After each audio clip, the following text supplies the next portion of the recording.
অনেক অনেক ধন্যবাদ আপনাকে। আপনার প্রশ্নের জন্য আপনি দেখছেন the football show at a time. দৌড়ের উপরে যাইতে হবে।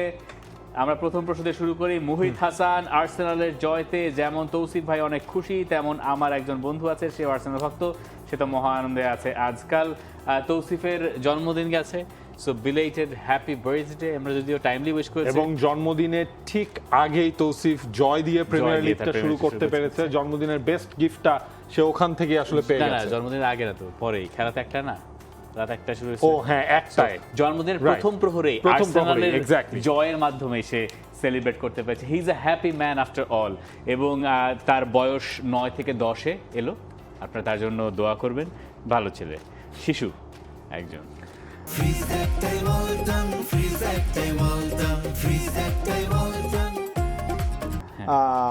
আচ্ছা, একজনের জন্য তো খুশি তো আমরা হলাম, আরেকজনের জন্য কি করব আমরা সেটা হচ্ছে প্রশ্ন আছে। হাসিবুল ইসলামের প্রশ্ন, রিফাত মাসুদ ভাই, ম্যানচেস্টার ইউনাইটেডের হার দেখে আপনার অনুভূতিটা কেমন? আজকে প্রচুর প্রশ্ন ম্যানচেস্টার ইউনাইটেডকে নিয়ে। অনুভূতি, এই যে প্রচুর প্রশ্ন এরকম আছে আসলে, কিন্তু অনুভূতি আসলে কোনো রকমই না। ম্যানচেস্টার ইউনাইটেড হেরেছে, বেশ করেছে। কেন? শিখবে, হেরে হেরেই শিখবে একটা সময়। আচ্ছা, এই হারের যদি ব্যাখ্যা দিই, ব্যাখ্যাটা হচ্ছে এরকম যে ম্যানচেস্টার ইউনাইটেড এখনো ঘুমোচ্ছে, তাদের প্রিসিজন এখনো শেষ হয়নি, তারা এখনো তাদের খেলার তাল ধরতে পারেনি, এবং মাইকেল ক্যারিকের কাছে আপনি আরও কিছুদিন পর থেকে আমার মনে হয় প্রত্যাশা করতে পারেন। আমি খুব একটা আশাহত হইনি, অবশ্যই একটা ধাক্কা, কিন্তু আশাহত খুব একটা হইনি এখন। কিন্তু জানেন, আমার শেসকোকে ব্যবহার একটা টার্গেট নাম্বার 9 লাগবে ইউনাইটেডের। মানে শেসকোকে খেলালে আমার কাছে মনে হয় যে আউটপুটটা বেটার আসে কিনা, আমার মনে হয় আর কি। এটা ক্যারিক হয়তো বুঝবেন নিশ্চয়ই, বাট আমি না আসলে মানে যখন ক্যারিকের তো এই দায়িত্বে আসলে খুব বেশি দিন না ইউনাইটেডের মতো ক্লাব সামলানো। আপনার কি মনে আছে যে আমি কিন্তু মাইকেল ক্যারিকের কে পাকাপাকি ভাবে চাকরি দেওয়ার যে ব্যাপারটা, সেটা আমি সন্দেহ, মানে আমি কিন্তু খুব যে কনফিডেন্টলি এটারে খুব সেলিব্রেট করেছি তা কিন্তু না।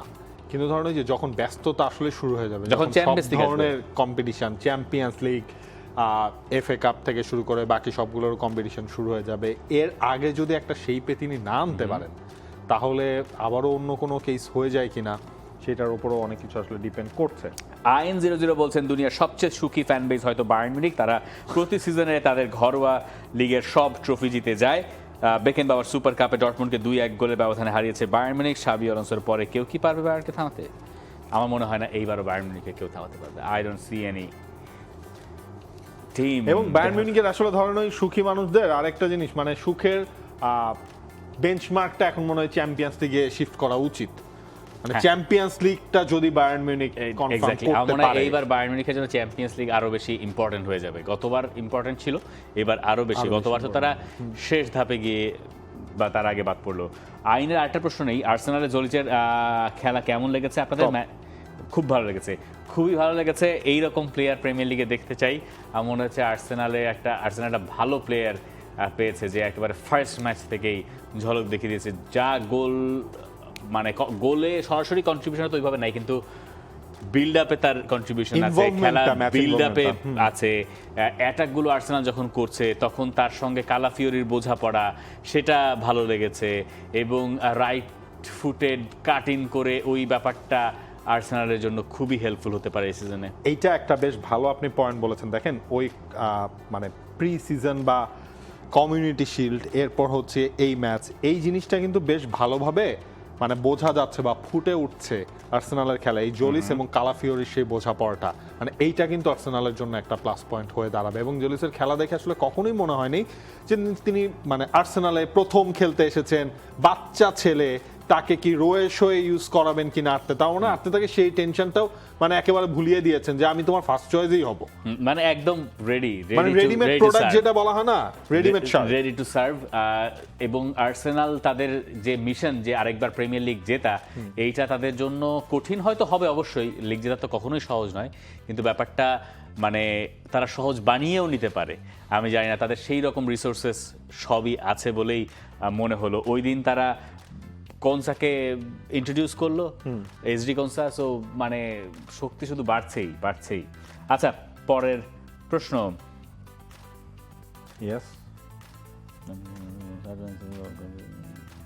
আচ্ছা আচ্ছা, তারপর নিব নেন। Mishkatism of sports in Arsenal's first match. I noticed Declan Rice playing much deeper in a proper holding midfield role, carrying the ball right out from the back line. Does this mean that once Bruno Guimaraes is fit, he will be given Rice's previous role while Rice plays as a proper central defensive midfielder?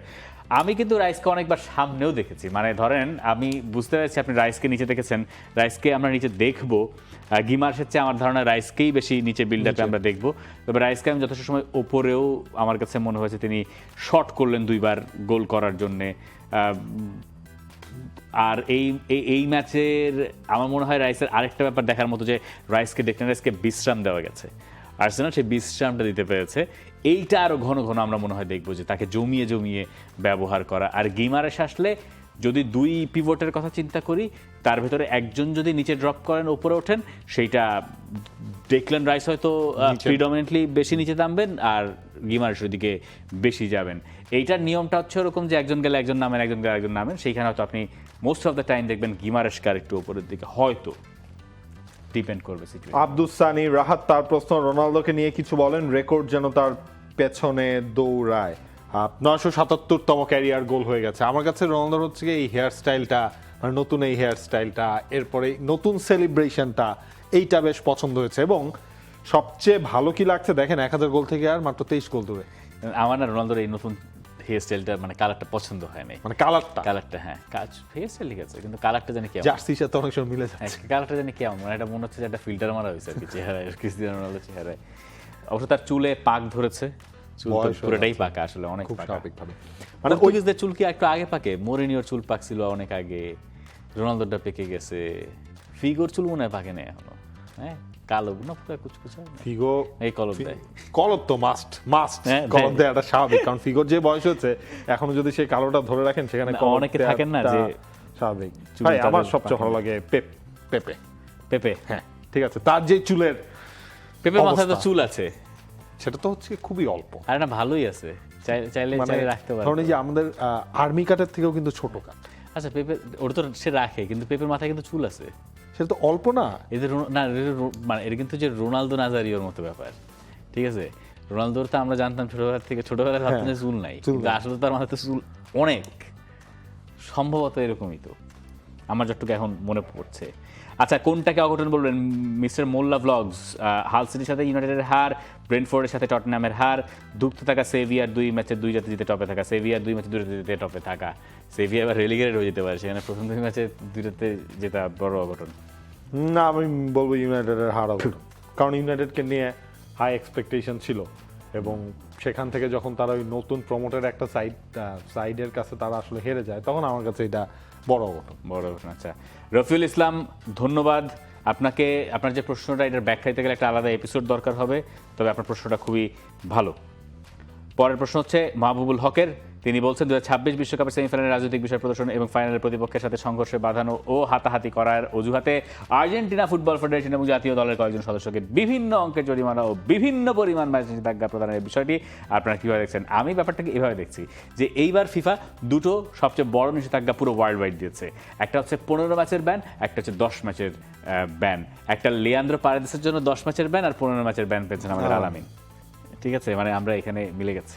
আর মানে Paredes এবং মলিনার যে ঘটনা, যে কারণে আসলে FIFA ban দিয়েছে, আপনি যদি শুধু এই কারণটা বিচার করেন তাহলে ঠিক আছে, আর সবই ঠিক আছে, ঠিক আছে, কারণ বিচার করলে ঠিক আছে, মানে এইটা নিয়ে আর্গুমেন্ট বা হচ্ছে এখানেও অন্য কোনো তত্ত্ব আসলে বের করার কোনো জায়গা নেই, কারণ পারেদেস আসলেই এক্সেসিভ করে ফেলেছিলেন। এক ম্যাচ আর টাওয়ার কোন ম্যাচ আর ওয়ার্ল্ড কাপের ফাইনাল হার, আরে কন্ট্রোলে রাখতে এটা মানে লিয়ান্দ্রো পারেদেসের মতো ফুটবলার যতই রকচটা হোক আর যাই হোক না কেন, আনএক্সেপ্টেবল। এইটা মানে আই এম প্রিটি শিওর যে হি রিগ্রেটস। আচ্ছা পরের প্রশ্ন যেটা রয়েছে, জাওয়াদ বিন মাহমুদ, রিয়াল মাদ্রিদের উইনিং গোলটা কি জোসেলুকে বা হোসেলুকে মনে করিয়ে দিল? আমি দেখলাম কালকে অনেকেই এই প্রশ্নটা করছে, বাট এই স্পিরিটটা প্রথম ম্যাচেও দেখেন আপনি গঞ্জালো গার্সিয়াকেও যখন ইউজ করা হতো, তিনিও কিন্তু হচ্ছে এরকম সুপার সাব বনে গিয়েছেন ক্যারিয়ারের প্রথম কয়েকটা ম্যাচে। ওয়ার্ল্ড কাপে তো নিয়মিত খেলছিল, হ্যাঁ, তো ওই জায়গাটাই হচ্ছে এরকম একটা সাইনিং বা অপশন রিয়াল মাদ্রিদের থাকা দরকার। আবার হচ্ছে কি ওইটাও মনে রাখতে হবে, অপশন কিন্তু আসলে আরো আছে, এনরিক, হ্যাঁ, এনরিককেও আমরা দেখবো। সুতরাং রিয়াল মাদ্রিদে আমার মনে হয় এবার গোল স্কোরিং এর অনেকগুলো অপশন আরো ক্রিয়েট হলো, ওপেন হলো। তারপর দিওমানদের পজিশনটা কি দাঁড়ায়, দিন শেষে তাকে কখনোই ফ্রেশলি স্টার্ট করানো যায়। আবার আর্দাগুলার যে পারফরমেন্স দিচ্ছে ওই জায়গায় দিওমানদা আবার ফার্স্ট চয়েস হতে পারবেন কিনা শুরুর দিকটায়, সেটাও তো হচ্ছে কি এখন কোয়েশ্চেনেবল হয়ে দাঁড়িয়েছে। দিওমানদের নামলেন সেকেন্ড হাফে, নেমে এরপর যতটুকু করার ততটুকু করলেন। আর্দাগুলার ওয়াজ ফ্যান্টাস্টিক। আমি জানি না শেষ পর্যন্ত এনরিক টিকতে পারবেন কিনা রিয়াল মাদ্রিদে। এসপি যেহেতু প্রথম ম্যাচে গোল করে দিয়েছে, এনরিকে যদি আরেকটা লোন স্পেলে পাঠানো হয়, কথার কথা আমি খুব একটা অবাক হব না। যদিও বোধহয় রিয়াল মাদ্রিদে আরেকটা অপশন যতদিন রদ্রিগো যতক্ষণ না পর্যন্ত আসলে পুরোপুরি ফিট হচ্ছে না, আমার মনে হয় অপশনটা মানে রাখা দরকার। এবং আসলে আপনি চিন্তা করেন এনরিকে। রিয়াল মাদ্রিদের কিন্তু এখন মানে অ্যাটাকিং থার্ড অপশনের অভাব নাই। হ্যাঁ, রাহিম দিয়াজও কিন্তু রয়েছে। রাহিম দিয়াজও আছে আবার। ইয়েস। আচ্ছা, এই প্রশ্নটা ভালো। শান্ত মজুমদার, এশিয়ান কাপ সাফ থেকেও বড় টুর্নামেন্ট, তাহলে কেন বারবার বাফুফে বলছে এটি সাফের প্রস্তুতি? এখন সাফের কথা আসছে কেন এখানে? আমাদের পুরো মনোযোগ তো আসিয়ান নিয়েই হওয়া উচিত। আচ্ছা, HMD ওমর ফারুক, তার প্রশ্ন, ভাই বিএফএফ এশিয়ান কাপকে সাফের প্রস্তুতি হিসেবে দেখছে, অথচ সাফের চেয়ে এশিয়ান কাপ তো বড় টুর্নামেন্ট, এই বিষয়ে আপনাদের মতামত কি? আচ্ছা, এটা হচ্ছে এরকম, দেখেন এশিয়ান কাপের এই আয়োজনটা প্রথমবারের মতো। ইটস এ ফ্রেন্ডলি টুর্নামেন্ট, সাফও is a friendly tournament as well. কিন্তু সাফের একটা ঐতিহ্য আছে, হ্যাঁ, টুর্নামেন্টটার একটা বয়সকাল আছে, একটা ব্যাপ্তি আছে, অনেক দিন ধরে হচ্ছে এইটা। সাউথ এশিয়ায় একটা গৌরবের মতো ব্যাপার, হ্যাঁ। তো সেখান থেকে সাফের ব্যাপারটা এই রিজিয়নে মোর ইম্পর্টেন্ট বা ইম্পর্টেন্সটা পায় এই কারণে। আর আসিয়ানের এই টুর্নামেন্টটা প্রথমবার, এইখানে আরো বেটার টুর্নামেন্ট হবে, বেটার টিম খেলবে, অল গুড। কিন্তু এইখানে তো আপনার ধরেন সেই নকআউটের সেই মজাটা পাবেন না আপনি, মানে পাবেন হয়তো ফাইনালে উঠলে, যে একটা টাই ব্রেকার হতে পারে, এই হতে পারে, সেই হতে পারে। দুইটাই friendly tournament, but then again সাফের একটা হেরিটেজ আছে, সাফ চ্যাম্পিয়নশিপের, যেটা এশিয়ান কাপের এই টুর্নামেন্টটার হতে একটু সময় লাগবে। মানে ফিফা ক্লাব ওয়ার্ল্ড কাপ যখন প্রথমবার দেখেছেন, ওটা তো অনেক বেশ প্রেস্টিজিয়াস টুর্নামেন্ট প্রথমবার, কিন্তু ওইটার কি আসলে ওই ঐতিহ্যটা এখনো তৈরি হয়েছে? সময় লাগে একটু। আচ্ছা, এখানে আমি আপনাদেরকে আরেকটা পয়েন্টের বলবো যে দেখেন, আমাদের বাংলাদেশের ফুটবল নিয়ে নিঃসন্দেহে আমরা হচ্ছে গিয়ে সবাই এখন একটা অ্যাম্বিশিয়াস পজিশনে তারা রয়েছে, কিন্তু দিন শেষে কেবলমাত্র পাকিস্তান ছাড়া, পাকিস্তান হচ্ছে বাংলাদেশের ভিন্ন গ্রুপে, বাকি যেই 6টা টিম খেলছে সবাই কিন্তু বাংলাদেশের থেকে ফার ফার এহেড। এখন ফুটবলে হ্যাঁ, মানে মাঠে 90 মিনিটসে যে কোনো কিছু হতে পারে। আমরাই তো বলেছি সিঙ্গাপুরকে হারানো সম্ভব, ইন্দোনেশিয়া মালয়েশিয়ার সাথেও যে অনেক ডিফারেন্স খেলার দিক থেকে, তাও না। কিন্তু ধরেন ওই লেভেলে না বাংলাদেশের ফুটবলটা এখনো যায় নাই। সেই লেভেলটায় যেতে গেলে স্টেপ বাই স্টেপের চিন্তা যদি আপনি করেন, সেখানে আপনার ফার্স্ট স্টেপ বা প্রথম যেই কাজটা হবে সেটা হচ্ছে সাফটা যেভাবে হোক সাফ বাংলাদেশের জিততে হবে। বাংলাদেশ যদি সাফ না জিতে, সেইটাকে আপনি বাংলাদেশের নেগেটিভ সাইড আপনি বলতে পারবেন, মানে বাংলাদেশের সাফ যেটা উচিত ছিল, বাংলাদেশ সাফ জিততে পারে নাই। কিন্তু বাংলাদেশ যদি এশিয়ান কাপ থেকে ধরেন 3টা ম্যাচে হেরে যায়, মানে ওইটা ওইভাবে বলার ইয়ে নেই যে এশিয়ান কাপ বাংলাদেশের জেতার দরকার ছিল, সেটা বাংলাদেশ জিততে পারেনি। কারণ ওখানকার যারা খেলছে দেখেন, এই মানে থাইল্যান্ড, ইন্দোনেশিয়া, মালয়েশিয়া, সিঙ্গাপুর, তারা বাংলাদেশের থেকে অনেক অনেক এগিয়ে। কিন্তু এই বাস্তবতাটাও আসলে বুঝতে হবে। হ্যাঁ, বাংলাদেশও এগিয়ে যাবে, কিন্তু সেই এগিয়ে যাওয়ার ধাপটাই সাফ জিতা দিয়েই শুরু হতে পারে। ব্যাপারটা অনেকটা কনকাকাফ আর কোপা আমেরিকা। ধরেন কনকাকাফের টিম ইউএসএ, মেক্সিকো মাঝে মধ্যে কোপা আমেরিকা খেলে প্রায় সময়। তো তারা যখন কোপা আমেরিকায় খেলতে যায়, তারা কিন্তু কোপা আমেরিকায় জাস্ট অংশই নেয়, মানে তারা জিততে কিন্তু পারে না। কিন্তু ওদের কাছে কনকাকাফের শিরোপাটা যেটা অনেক ইম্পর্টেন্ট, ইউএস এর কাছে, মেক্সিকোর কাছে, এইরকম অনেকটা ব্যাপারটা আর কি। পরের প্রশ্ন, শাকোয়াত আলী, জোসে মরিনিও সবকিছু ঠিক আছে, কিন্তু তার গোল উদযাপন আমার কাছে খুবই খারাপ লাগে, কারণ একটি গোলেই উদযাপন শেষ নয়, আরো বাকি অনেক সময় আছে। বিপক্ষ দলের সদস্যরাও অনেক রকম মন্তব্য করতে পারে, এরকম একজন কোচের ওপর ক্ষিপ্ত হতেই পারে। আসলেই কি এটা ঠিক?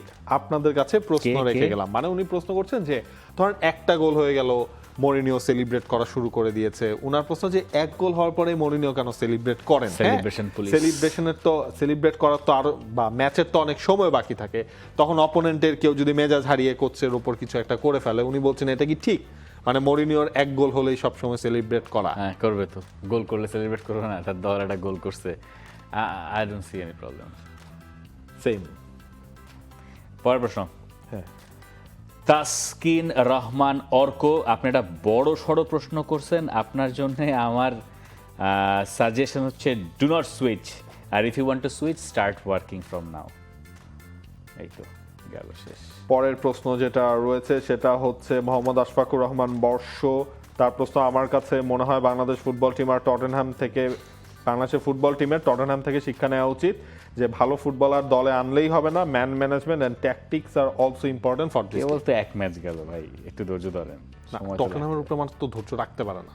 আমার মনে হয় না অত দুই খারাপ সিজনের করবে, গতবারের মতো অত পারফরম্যান্সের খারাপ করবে না মনে পর। হয়। টপ হাফে তো থাকা উচিত। যাই হোক, আচ্ছা এখন বাজে হচ্ছে এখানে দুপুর ধরেন 1-1:30 মতো বাজে। আমি এখন ফুটবল শোয়ে যে লাইভ হয়েছে আমাদের ইউটিউবে ডিজিটাল প্ল্যাটফর্ম, সেখান থেকে কয়টা প্রশ্ন পড়বো যারা লাইভে কমেন্ট করেছেন। এতক্ষণ পড়ছিলাম হচ্ছে ওই যে কমিউনিটি পোস্টে, ঠিক আছে। ইফাক, আমি একটা প্রশ্ন নিয়ে নিই, আপনি প্রশ্ন খুঁজতে থাকেন। আদনান সাদিক খান খাদেম, তার প্রশ্ন, চ্যালেঞ্জ লিগ পার করে পরের স্তরে যেহেতু ফর্টিজের কী করতে হবে? ফর্টিজকে আসলে গ্রুপ স্টেজে তাদের যে 3টা ম্যাচ রয়েছে সেই 3টা ম্যাচের পারফরমেন্সের উপরই ডিপেন্ড করবে ফর্টিজ এএফসি চ্যালেঞ্জ লিগে কোয়ার্টার ফাইনালে যেতে পারবে কিনা। কোয়ার্টার ফাইনালে 3টা গ্রুপ তো রয়েছে, 3টা গ্রুপের 3টা চ্যাম্পিয়ন টিম, অর্থাৎ এই জোন থেকে বাংলাদেশের ক্লাবগুলো যেই জোনে পড়ে সেই জোনের 3টা গ্রুপ থেকে 3টা চ্যাম্পিয়ন টিম এবং হচ্ছে 3 গ্রুপের একটা বেস্ট রানার্স আপ টিম, এই 4টা টিম যেতে পারবে ওয়েস্ট জোন থেকে কোয়ার্টার ফাইনালে, ইস্ট জোন থেকে বাকি 4টা টিম আসলে কোয়ার্টার ফাইনালে উঠবে। সুতরাং ফর্টিজের গ্রুপ স্টেজের 3টা ম্যাচের রেজাল্টের উপরে ডিপেন্ড করবে তারা চ্যালেঞ্জ লিগের পরের ধাপে যেতে পারবে কি পারবে না। মোহাম্মদ আলামিন পারভেজ, রিফাত ভাই আর নাভিল ভাই, আপনাদের সাথে দেখা করার জন্য স্টেডিয়ামে গিয়ে আর্জেন্টিনা ভার্সেস ইজিপ্ট ম্যাচে অনেক খুঁজলাম, একটু দেখা বা কথা বলার জন্য অনেক খোঁজার পরেও পাইলাম না। আমি নিউ ইয়র্ক থেকে 15 আওয়ার্স ড্রাইভ করে গেছি খেলা দেখার জন্য, মানে অ্যাটলান্টাতে। তার চাইতেও বেশি আপনাদের সাথে দেখা হবে এই জন্য, কিন্তু খুঁজেই পাইলাম না আপনাদের। তারপর ফাইনাল ম্যাচের আগে টাইম স্কোয়ারে গেলাম, সেইখানেও পাইলাম না। যাওয়ার আগে আপনার টাইম স্কোয়ার থেকে চলে গেছেন। ফাইনালের আগে আমরা ছিলাম ভাই ওইখানে, ফাইনালের আগের দিন। বৃষ্টি না হলে হয়তো আর কিছুক্ষণ টাইম স্কোয়ার থাকতাম, কিন্তু আমরাও আসলে দেখা হলে খুব ভালো লাগতো। এখন আপনার কথা শুনে মনে হচ্ছে যে যদি জানতাম একটা মেসেজ কোনোভাবে যদি আমাদেরকে দেওয়া যেত অবশ্যই সেটা করতাম। ভাই আমরা হচ্ছে আসলে আন্তরিকভাবে দুঃখিত। সেইটা হচ্ছে আমি ভাবতাম কোনো একটা দিন শোতে বলবো, কিন্তু আজকে যেহেতু এই টপিকটা চলে আসলো সেখানে বললাম। আমি ওই দিন হচ্ছে গিয়ে ফেসবুক ইনবক্সে আদার মেসেজে গেলাম, তো ওখানে মানে মিনিমাম আপনিও হয়তো যদি সময় থাকে আপনি একটু চেক করেন, দেখবেন হচ্ছে মানে 50-60+ মেসেজ রয়েছে যারা ইউএসএ তে থাকেন, যারা বিভিন্ন সময় হচ্ছে দেখা করতে চেয়েছিলেন ফ্রম দ্য ভেরি স্টার্ট, মানে নিউ জার্সি থেকে মানে ক্যানসাস, আটলান্টা, মায়ামি, কারোর সাথে আসলে সেই মেসেজগুলো সময় মতো চেক করা হয় নাই, আর সে কারণে আন্তরিকভাবে দুঃখিত। এটা কিন্তু আমরা আসার পরে ফার্স্ট যে অ্যারের টাইম ছিল সেখানে আমরা বলেছিলাম যে এর শুধুমাত্র ইউএসএ না, কানাডা থেকেও, হ্যাঁ কানাডা থেকেও প্রচুর মানুষ মেসেজ দিয়েছিলেন। মানে ওই সময় দেখার সেই সময়টা আসলে হয় না, বুঝছেন, মানে ওই সময় এমন দৌড়ের উপরে যে কি করব তাই বুঝতে পুরো জিনিসটা দেখে খুব খারাপ লাগে। মানে এইটা জাস্ট আবার অনেকের সঙ্গে দেখা হয়ে গেছে যে অদ্ভুত অদ্ভুত জায়গায় দেখা হয়ে গেছে, এরকমও হয়েছে। সো আসলেই হয়তো কোনো এক সময় আবারও দেখা হবে। এটা পড়ে আসলে খুব মানে অ্যাটলান্টার কথাই মনে পড়লো, যেই জায়গাটা আমাদের বাংলাদেশি দর্শকের সঙ্গে দেখা হয়েছিল। যাই হোক ভাই, ইনশাল্লাহ আমার কাছে এই ছিল। বাংলাদেশে একটা স্কোয়াড তৈরি করুন, বার্সেলোনাকে বাংলাদেশে অনেক মিল রয়েছে, তারা যেমন তাদের স্পাইডারকে পাওয়ার জন্য ওয়েট করতেছে, ঠিক তেমন বাংলাদেশও তাদের স্পাইডারের জন্য ওয়েট করতেছে। কি মনে আসিয়ান আমাদের স্পাইডার বয় ট্রেভর। আসসালামু আলাইকুম। 2023 থেকে নিয়মিত শো থেকে কোশ্চেনটা নিয়ে জুড বেলিংহাম ওয়ার্ল্ড কাপে এত ভালো করলে নিয়ে এই শোতে কিছু বলেন। আজকের ম্যাচে বেলিংহাম মেইন শোতে বলা হয়েছে 2010 সালে স্পেনের মিডফিল্ডার জাফরিগাসের মতো খেলোয়াড় ছিল, এরকম মিডফিল্ডার কাছাকাছি ক্লাব কোনো দেশে ছিল কিনা জানাবেন। ছিল, কিন্তু স্পেনেরটা সবচেয়ে সাকসেসফুল আই গেস। মেসিকে জরিমানা করা হয়েছে সুলিমানকে থাপ্পড় দেওয়ার জন্য, কিন্তু বেলিংহামকে কেন জরিমানা করা হলো না বার্কারকে থাপ্পড় মারার পরও? রাইসুল ইসলাম প্রশ্ন করেছেন, এইভাবে তো ভেবে দেখি নেই ভাই। ঠিক আছে, থ্যাংক ইউ।